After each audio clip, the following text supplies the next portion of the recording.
as though they have a defense. Yeah, I remember that in school. Didn't you almost beat somebody up for throwing a frog up in the air and let it Yeah. splatter?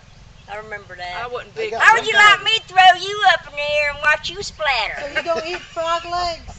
Now, Joel and them will. I eat all different kinds of wild game, but I'm not particularly interested in a frog leg. Somehow that just don't appeal to me. That just, I don't like the skin texture on them and stuff. There's something ain't right about that. Now, I ain't eating no eel neither. I'm going to tell you what, if you could ever scrape that eel slime off inside of your pistons and stuff, you never would have to have no oil.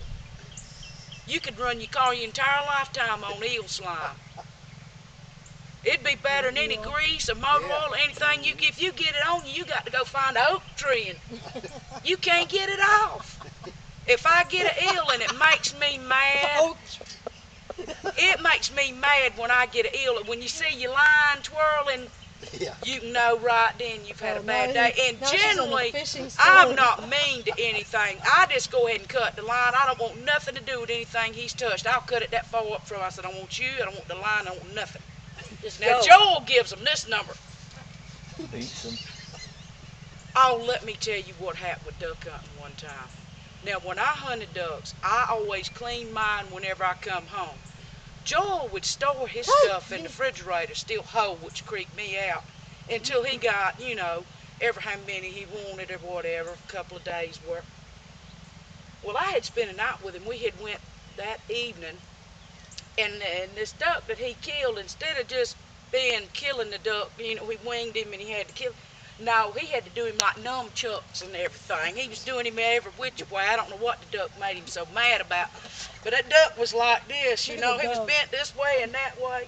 Looked like a clothes hanger. Looked like he'd swallowed a clothes hanger. Well, James come in the middle of the night. He used to kind of go out late. He didn't drink, but he went dancing. He come in kind of late one night, about 1 o'clock or something. He beat on Joel. He said, Joel, get your near bones out to bed right now. A duck has come back to life in the refrigerator, eat the walk-away taco dip, and crapped everywhere. Now, what ran through my mind, if that duck woke up in a cold, dark place, had the presence of mind to have a meal and drop a turd, he deserved to stay at execution. They should have let him go. They killed him. That duck deserved to live. The duck came back alive? I guess he must have, I don't know what he done to him, but it didn't kill him. Ate the walk-away taco dip and crapped all over the refrigerator. Oh my God.